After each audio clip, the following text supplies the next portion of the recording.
Nas universidades portuguesas, o mar e o cabelo se pode extrair está a receber toda a atenção. Os investigadores tentam potenciar ao máximo aquilo que o oceano dá, criando novos produtos ou dando novas utilizações a recursos que eram desperdiçados. São algas que podem curar o cancro, choquinhos criados em cativeiro, paté de lapa com medronho ou mesmo minhocas para a pesca que se multiplicam quando criadas na água de uma aquacultura. Um mar de experiências é o título desta reportagem que vamos ouvir agora, com Maria Augusta Casaca e sonorização de Luís Borges. Mesmo isto que eu estou a fazer com a luz, embora o linguado seja uma espécie que não demonstra reação, isso é enganador, não é? Porque, na verdade, ele fica incomodado. Causa-lhe stress. Causa-lhe stress. Lá dentro o ruído é enorme e está escuro. Para ver os linguados é preciso acender uma lanterna. O local não parece, mas é uma piscicultura. Quando se chega, o que salta à vista são as grandes torres de metal. Estas torres fazem parte do sistema de tratamento de água, porque esta piscicultura trabalha em recirculação. Portanto, temos um circuito, a água passa, depois de passar nos tanques, não é rejeitada para o meio ambiente, é tratada e volta a ser utilizada para o cultivo do peixe. Pronto, e estas torres fazem parte, é uma das componentes dos vários órgãos de tratamento de água que existe. Renata Serradeiro é a diretora de investigação e desenvolvimento da Aquacria, uma empresa situada na Torreira, distrito de Aveiro, em plena zona de rede Natura. Nesta exploração intensiva de linguado, que atinge uma produção de 350 toneladas anuais, a empresa quis ir mais longe, estabelecendo uma parceria com a Universidade de Aveiro. Nós, na Universidade de Aveiro, olhámos para a nossa ria e fomos aí buscar a nossa inspiração para apresentar a nossa solução.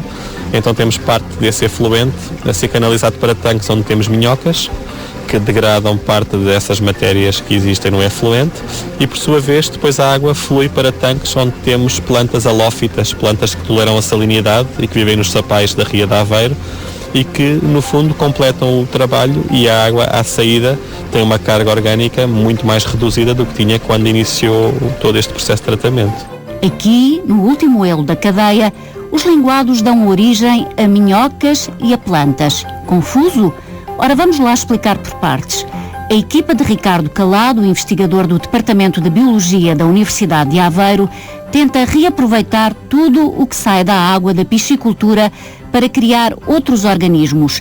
Como a lei de Lavoisier, aqui nada se perde, tudo se transforma. Deste modo, o que nós fizemos foi tentar arranjar soluções que se integrassem de maneira a aproveitar os nutrientes que ainda estão disponíveis nesse efluente. Estamos a falar de restos de alimento que não foi ingerido pelos peixes, das fezes dos peixes, de produto de excreção dos peixes, e o que nós fizemos aqui basicamente foi testar diferentes modelos.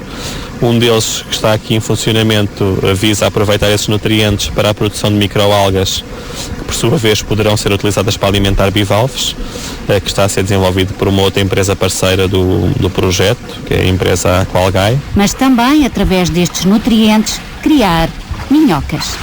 Walter, qual é que é o melhor tanque para vermos as minhocas? Diz? Este aqui? Como pode ver, há ali umas bastante grandes, só que aquilo que nós estamos a ver é para aí um terço ou um quarto do corpo, tudo o resto ainda está enterrado na areia, não é? E com os produtos orgânicos que estão na água e se depositam no fundo, as minhocas crescem exponencialmente. Inoculamos 180 minhocas comprando aqueles pacotes de disco normal que compramos em cada tanque. E os números, quando os estivemos a analisar, como eu costumo dizer, se não fossem meus eu não acreditava neles, nós tivemos aumentos de 3.000% da biomassa. E estimamos que se nós utilizássemos todas estas minhocas para isco da pesca, neste momento nós temos aqui, acho que as nossas contas indicaram quase 2.500 euros de minhoca em isco para a pesca. Estamos a falar de pacotinhos que são vendidos a 2 euros cada um, por isso dá para ver a quantidade de pacotes. E tudo começou num pacotinho, não é? Exato. Mas futuramente as minhocas não servirão apenas para a pesca. Estas minhocas são produzidas já em alguns locais, não esta espécie em particular, mas outras espécies, em outros locais da Europa e do mundo, e são vendidas a um preço muito significativo precisamente para estimular a reprodução de peixes, de camarões. Portanto, uma das formas que nós temos de valorizar este produto é também pensar nessa forma de processar as minhocas e também na Universidade de Aveiro estamos a utilizar uma outra tecnologia bastante inovadora, que é uma tecnologia de altas pressões, soluções que irá permitir pasteurizar estas minhocas a frio. O que é que isto quer dizer? Quer dizer que, do ponto de vista microbiológico, elas não constituirão um vetor para a introdução de agentes patogénicos no sistema, que é uma das preocupações que nós temos. Ou seja, não serão fonte de doenças para os peixes. Além das minhocas, a Universidade de Aveiro está a estudar a reprodução de plantas, igualmente através deste efluente. Ela, se quiser experimentar, tem um sabor assim salgadinho. Isto é muito usado, por exemplo, em saladas. Estes rebentos são muito tenros, porque ela tem um sabor assim salgadito. Isto nas saladas com umas folhas de alface. Eles estão assentes em tabuleiros de esferovite, que são aqueles que são usados também para as alfaces, para a sementeira das alfaces, e estão a flutuar na água, e estas plantas o que fazem é retirar compostos orgânicos da água. As próprias raízes das plantas, depois de se desenvolverem, funcionam quase como uma esponja natural para reterem essas partículas e, no fundo, nós, de alguma maneira, conseguimos também retirar carbono, azoto, que poderia ir no efluente, também algum fósforo, que é incorporado na biomassa da planta, tal como também na biomassa das minhocas que produzimos. Ou seja, nós neste momento o que estamos a fazer é aproveitar nutrientes que de outra forma seriam desperdiçados para o meio ambiente. Mas para que servem estas plantas? Como podem ser valorizadas? Uma das formas de valorização poderá passar pelo consumo humano, poderá também passar pela procura de compostos naturais bioativos, e também estamos já a trabalhar nesse sentido com grupos do Departamento de Química da Universidade de Aveiro. Poderá depois também passar pela incorporação desta biomassa para a utilização em fertilizantes, por exemplo. Há uma panóplia muito grande de utilizações.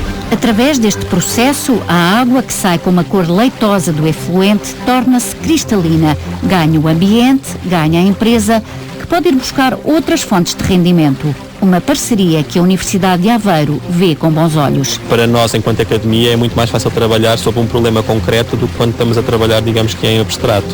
Eu acho que neste momento começam a existir esforços sérios para identificar prioridades e, acima de tudo, dar a palavra aos empresários, porque eles mais do que ninguém sabem o que é que o setor necessita para se desenvolver. Caberá então depois à Universidade ter engenho e arte para responder a esses desafios dos empresários.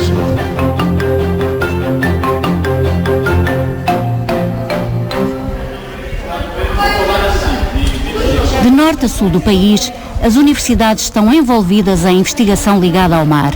Em Peniche, alunos e professores da Escola Superior de Turismo e Tecnologia do Mar não podiam ter melhor vista. Nós até costumamos dizer que temos aqui um laboratório fantástico do outro lado da estrada, porque temos o mar, temos a berlenga, que tem, a nível de variedade, biodiversidade, características muito interessantes, e o facto de termos, até neste projeto específico, na captura das algas, na colheita das algas, facilitou-nos muito, porque podemos ir fazer a colheita a 200, 300 metros do local de trabalho. Susana Silva, investigadora doutorada na área de tecnologia alimentar, trabalha num aditivo à base de algas que aumenta o tempo de conservação dos alimentos. O que estamos aqui a fazer é tentar desenvolver um revestimento exclusivamente à base de produtos de origem marinha para aumentar o tempo de prateleira da maçã fatiada. A maçã de alcobaça fatiada, o fator limitante para o seu tempo de prateleira é o escurecimento, porque quando olhamos para uma maçã ela está escurecida, deixa de ter um apelo visual e leva à rejeição pelo consumidor. O que estamos a fazer é utilizar extratos de algas que foram devidamente selecionadas entre algas comestíveis que permitam retardar esse processo de escurecimento, e estamos com resultados ótimos. Já foi submetido a uma patente. E esta técnica pode ser estendida a outros produtos. Na resolução de um problema que agora surgiu também na fileira da maçã de alcobaça e da pera rocha, até agora era utilizado um aditivo que impedia o escurecimento do exterior do produto quando era removido da refrigeração, e este aditivo foi proibido. E neste momento não há uma solução, e estamos também a estudar de que maneira é que este novo aditivo pode ser uma solução para esse problema. Para a jovem investigadora de 35 anos, a ligação às empresas é essencial. Estamos sensivelmente há 1 ano e meio. Temos uma equipa de 5 investigadores do Grupo de Investigação em Recursos Marinhos, com uma bolseira, e estamos a trabalhar também em cooperação com a empresa Campotec, aqui da região. Penso que realmente essa interação é essencial. É essencial para que se concretize e para que não fique o conhecimento nos papers científicos, nas teses, para que ele realmente seja concretizado em tecnologias que adicionem valor aos produtos. Sim. Nesta escola, escala, as algas são estudadas para diferentes fins. Celso Alves, 26 anos, aluno de doutoramento, tenta perceber como utilizá-las no tratamento do cancro. Nós, a partir de uma macroalga, já conseguimos isolar 5 compostos com interesse antitumoral contra uma linha do cancro do fígado, e agora vamos tentar fazer um screening mais abrangente contra diferentes linhas tumorais, em diferentes linhas tumorais, e tentar perceber se estes compostos terão seletividades para alguns tipos de cancro. E, por outro lado, validar quais os mecanismos de ação que estão associados, porque para a indústria farmacêutica tem de estar claro e bem definido o que é que estes compostos fazem e quais as suas interações para poderem vir a ser novos fármacos. A alga chama-se Sphaerococcus coronopifolius. Nome complicado, não é? Sim, é verdade. Os nomes das algas aqui, de uma forma geral, são nomes bastante interessantes e pouco vulgares. Isto é uma alga vermelha que cresce aqui na costa de Peniche. A alga com que estamos a trabalhar está a ser recolhida no arquipélago das Berlengas, aqui mesmo ao lado. Nós consideramos um laboratório natural, um laboratório biotecnológico natural, e existe com alguma abundância nesta zona, e estamos a aproveitar também os recursos aqui junto da Escola Superior de Turismo e Tecnologia do Mar. O que se pretende é estudar os seus compostos e efeitos nos doentes. Tentar perceber se poderão ser de algum modo mais seletivos ou não do que a quimioterapia atualmente utilizada, e que tem efeitos muito nefastos e marcantes nas pessoas que sofrem este tipo de patologia. Isto está também um pouco perceber se poderão ou não ser menos tóxicos e com melhores efeitos. Celso está a levar a cabo o estudo em parceria com o Centro de Neurociências da Universidade de Coimbra e a Universidade de Santiago de Compostela. O seu objetivo é fazer com que, um dia, a sua experiência chegue à indústria farmacêutica. Se alguns já conseguiram lá chegar, porque é que nós também não poderemos lá chegar? E o fantástico da investigação é isso mesmo, nós termos um objetivo, queremos atingir, poderá correr bem, poderá não correr bem, mas acreditamos que vai correr bem, e isso ajuda-nos a mover nesse sentido. E se as algas podem servir para utilizar em compostos de medicamentos, por que não adicioná-las ao pão? Foi uma ideia que surgiu no âmbito do trabalho que o Grupo de Investigação em Recursos Marinhos faz, portanto já faz algum trabalho com algas marinhas, e claro, sim, uma das estratégias era diminuir o sal. Nós conseguimos, com a introdução das algas, não adicionar qualquer sal ao pão, à confecção do pão. Nesta escola de Peniche, polo do Instituto Politécnico de Leiria, a investigadora Susana Mendes considera que a aposta que estão a fazer poderá dirigir-se a um mercado alternativo. Claro que das várias formulações que nós temos vindo a desenvolver e a testar e a estudar, há uns mais apreciados, outros menos apreciados, mas de uma maneira geral, qualquer um dos produtos que nós temos vindo a testar está a ter uma recepção realmente muito boa. Será o pão que, se calhar, o mercado-alvo é o mesmo que já compra só pão escuro, ou pão com sementes, ou pão integral, tem algumas preocupações, nomeadamente a nível da saúde, portanto, consome já um pão que não é aquele pão tradicional branco, o pão de trigo branco normal, sem adição de qualquer semente ou algum cereal diferente. Em colaboração com uma panificadora da região, os investigadores gostariam de ver o pão de algas comercializado em breve. Aqui temos alguns dos pequeninos. Estás a ver, estes que são mesmo pequeninos, têm 3 meses agora. Ali onde está o buraquinho da areia, isso é um pequenino. Estes que são mesmo muito pequeninos. Mercedes Van Gemert mostra os pequenos pepinos do mar que já conseguiu criar em cativeiro. A investigadora espanhola trabalha no Centro de Ciências do Mar da Universidade do Algarve, um edifício situado em plena Ria Formosa, ria onde, por enquanto, existe esta espécie. Mercedes vê grande potencial num recurso que é tão procurado em determinadas partes do mundo. Quase todos os países orientais estão a comprar os pepinos do mar e estão a comer os pepinos do mar, mas o principal país é a China. E mesmo também nos últimos anos também está a ser exportados para os Estados Unidos, porque ali as comunidades chinesas são também muito grandes. E estão mesmo a comprar também muitas toneladas de holotúrios. Por exemplo, os pepinos do mar do norte de Marrocos estão a ser exportados para os Estados Unidos com valores de quase 200 euros por quilograma. É muito dinheiro. É por isso que nós Agora mesmo estamos centrados em uma espécie de todas as que podem ser capturadas, que é a Holoturia arguinensis, que é a que tem um maior valor econômico e um melhor valor nutricional. Os orientais dão-lhe várias utilizações. Comem muito os pepinos na dieta normal, habitual, mas também eles utilizam como remédio medicinal, porque eles utilizam, por exemplo, para algumas doenças do coração, também para urinário, também para a circulação da sangue, tem muitas aplicações médicas. E já estão a começar-se a trabalhar com algumas das nossas espécies para ver se realmente também tem estas aplicações médicas. Com tanta procura, a sobreexploração da espécie já é um problema. Nós conhecíamos que há umas pescarias de pepinos do mar no Índico e no Pacífico.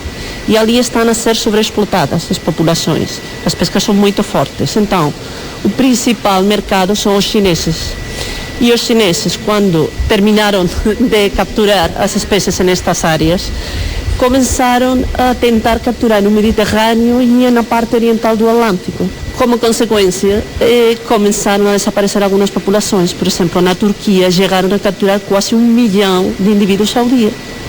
Em 2 anos desapareceram populações de 3 espécies de toda a área norte da Turquia. Para evitar a dilapidação dos pepinos do mar na costa portuguesa, até porque não há legislação sobre a apanha da espécie, Mercedes começou a criá-la em cativeiro, uma reprodução que levou tempo a conseguir. Mostra os tanques ao ar livre, onde, faça sol ou chuva, os investigadores se debruçam todos os dias. Estes são os reprodutores da Holoturia arguinensis. Esta é uma das espécies que nós temos na ria. Elas podem alcançar até 60 centímetros de comprimento. E a maioria delas, em tamanho, quando são adultos, podem pesar entre 300 e 400 gramas, que é bastante pesado. Ficaram aqui nos tanques durante 2 meses para aclimatar-se, para otimizar a alimentação, e depois foram utilizados para a reprodução induzida, que nós fazemos com o incremento da temperatura da água. Incrementamos a temperatura da água 2, 3 graus, normalmente de noite, durante a noite, 1, 2 da manhã.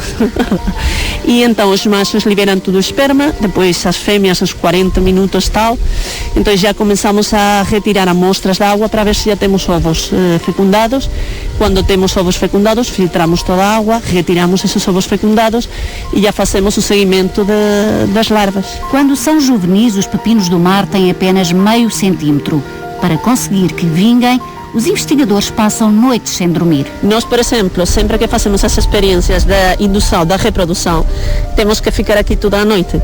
Quer dizer, normalmente a indução da reprodução é durante a noite, começa às 10 às 11 da noite, mas depois, se nós conseguimos a reprodução, nós temos que ficar aqui e cada hora retirar amostras da água para ver qual é o desenvolvimento do ovo, das larvas. É por isso que podemos ficar perfeitamente 48 horas aqui sem dormir. Mas como o resultado é bom, não há problema.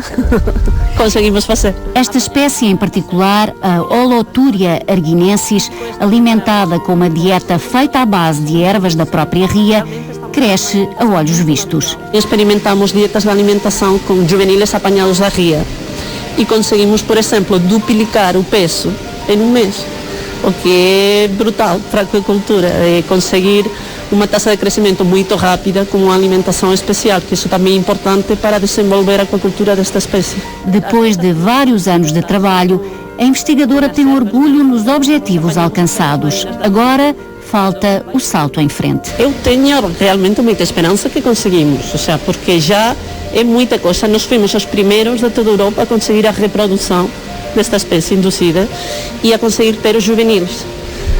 A fase mais difícil é a que nós já conseguimos, que ter estes pequeninos com 2, 3 centímetros. Agora que nós precisamos esse investimento para passar de um projeto de investigação, uma produção em pequenino que é própria de um projeto de investigação, a passar a uma produção maior. Isso era preciso o quê? O apoio do Estado, o apoio de empresas? O apoio de todo mundo. Precisamos financiação, precisamos dinheiro do Estado, era bom, ou senão também nós estamos à procura de investimentos de empresas privadas. Nos tanques ao lado nadam chocos, e estão a ser observados por um sistema tipo Big Brother. Um dos objetivos do trabalho que estamos a fazer é tentar perceber como é que o animal reage quando nós o pomos numa determinada situação portanto, para ele se reproduzir, não é? Uns tanques maiores, outros tanques mais pequenos. E para perceber isso é preciso fazer aquilo que a Teresa Guilherme faz, não é? É pôr lá umas câmaras dentro e ver como é que eles se comportam. É óbvio que eles se calhar não vão dizer metade das bacuradas que a gente vê na televisão, mas vamos com certeza ver coisas muito interessantes. Vamos ter 4 câmaras por tanque. Nós temos um website e a ideia é realmente ter isso também disponível para o público, que é para o público ir lá deitar o olho e ver um bocadinho daquilo que nós também estamos a ver. Nossa intenção é realmente percebermos quem é que está a contribuir e quem é que não está a contribuir. Isso tem a ver depois com as contribuições genéticas que cada pai vai dar para a população que nós vamos obter. António Sykes é o investigador que estuda a reprodução do choco em cativeiro. Estudando aspectos ligados à zootecnologia, ligados à genética das populações, ligados também ao comportamento do animal. E estudando também a parte de comunicação química que eventualmente possa ocorrer. Outros falópodes, por exemplo, têm um nariz, não é um nariz igual ao nosso, mas é algo que cheira, e nós não sabemos realmente se o choco cheira ou não cheira. E então estamos a tentar perceber isso também. E na prática, para que serve este conhecimento? O choco é uma espécie que já é dada como, portanto, potencial para produção aquícola industrial, e sem haver um controlo sobre a totalidade do ciclo de vida e sobre essencialmente a reprodução, nós não podemos dizer que domesticamos a espécie. Portanto, nós já fazemos em situação piloto aqui na estação do Ramalhete, já fazemos um conjunto de gerações consecutivas desde o ano 2000, nós controlamos, mas este processo não está optimizado ao ponto a que nós possamos dizer, ok, está na altura de passar este conhecimento às empresas, está na altura destas empresas começarem a produzir o choco porque é economicamente viável. E para isso é preciso saber se a reprodução é viável sem problemas de consanguinidade. Nós já fizemos 3 conjuntos de 6 gerações consecutivas desde que iniciámos o nosso trabalho aqui com o choco, e o que verificamos é que parece haver uma inviabilidade dos ovos à 6ª geração, e esse é um facto recorrente. Pronto, e nós o que estamos a tentar é, percebendo quem contribui, também darmos o máximo de hipóteses para que haja um maior número de cruzamentos, de maior a manter, chamamos a salubridade genética das populações que estão nos tanques, para que não ocorra depois este, chamemos-lhe, shutdown na 6ª geração. A ideia é que as empresas peguem nesta investigação para que comecem a produzir a espécie em aquacultura. Se no mar os chocos para serem capturados têm que ter um tamanho mínimo, em aquacultura essa condição não se coloca. E quem não gosta de provar choquinhos fritos? Enquanto no peixe valoriza-se quanto mais biomassa tem um animal, mais caro ele é, nos cefalópodes é ao contrário. Quanto mais pequeno é o cefalópode, mais caro é o cefalópode. Os tais choquinhos fritos, Os tais choquinhos fritos. Os espanhóis também gostam muito de umas lulas pequenininhas, as pontilhas, por exemplo. Mercados como o do Japão, por exemplo, que comem polvo, não o nosso vulgaris, mas de outra espécie, também é muito pequeno em termos de tamanho. E depois não é só isso, é as taxas de crescimento que estes animais têm. Nós estamos a falar, no caso concreto do choco, de 40% a 50% de incremento de peso diário quando nascem. Ou seja, eu já obtive, inclusivamente, não com rações, mas com alimento natural, taxas de conversão muito aliciantes. Portanto, na ordem do que um peixe, ou até mesmo superior àquilo que o peixe converte da proteína normal em músculo, não é? Por isso, António Sykes acredita que este projeto pode ser altamente rentável para a indústria. Então, nosso aquário. Tens algum peixe para pôr dentro? Voltamos a Peniche, aos laboratórios onde estão a decorrer várias experiências do Grupo de Investigação em Recursos Marinhos. Sérgio Leandro trabalha no projeto do caranguejo pilado. Este caranguejo pilado é abundante nas águas, causa algum incómodo aos pescadores nas redes quando são encontrados na água, e aqui a ideia que esteve na base foi de alguma maneira perceber como é que de uma dificuldade, de uma adversidade, nós podemos criar uma oportunidade. É um pouco isso, quer dizer, algo que à partida é um impacto negativo, pode ser uma oportunidade de desenvolvimento e do surgimento de novas empresas, novas tecnologias e novos produtos. A ideia é extrair valor de um recurso que nesta altura nada vale. Para isso, há que fazer um trabalho de base. Recolher os caranguejos, secá-los, extrair a carapaça, as partes duras, que é onde está a quitina e outros compostos como os sais minerais, o carbonato de cálcio e as proteínas.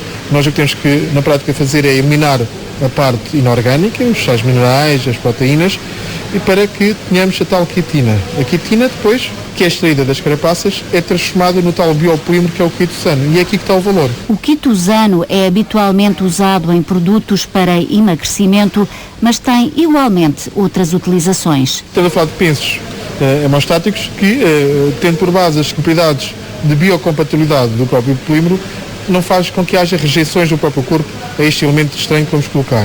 Para além disso, este quitosano também pode ter algumas propriedades antibacterianas e, para além de estancar a própria hemorragia, evita que haja as infecções decorrentes de feridas, sobretudo quando falamos de queimados, em extensões elevadas do corpo, em que a aplicação de pensos de quitosano aumenta aquilo que é a regeneração dos tecidos e evitam que ocorram as tais infecções decorrentes de agentes patogénicos como bactérias. Não é? O quitosano pode ainda servir para fertilizantes.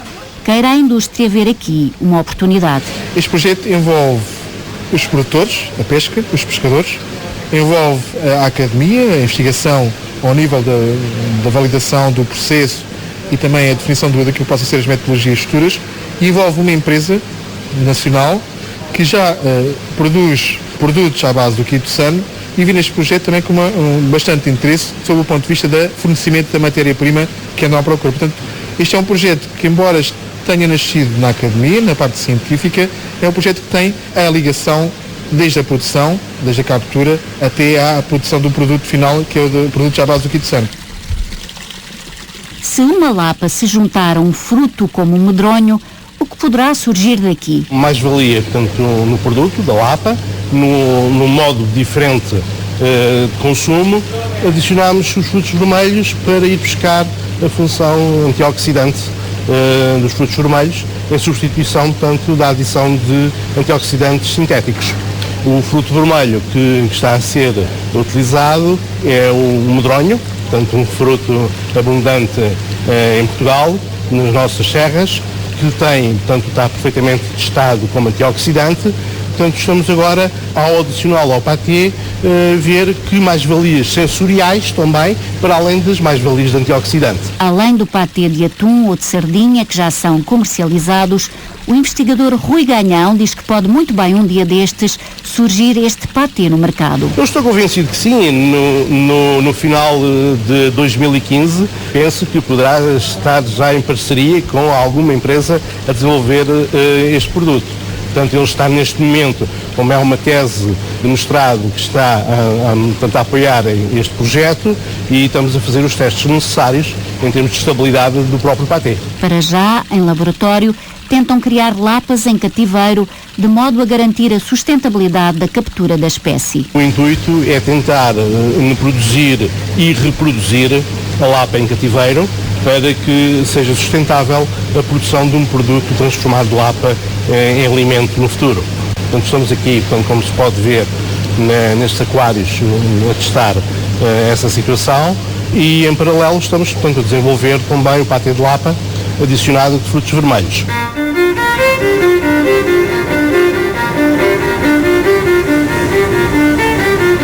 Num país que cheira a maresia, é para o azul do oceano que se voltam os olhos dos investigadores. Há vontade, há investidores, há futuro.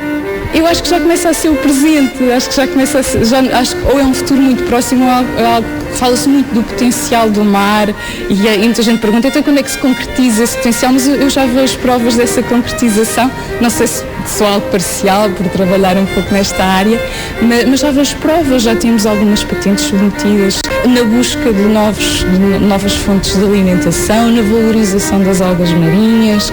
Portanto, acho que não é apenas um chavão, é algo que já estamos a assistir, já é um presente, penso eu.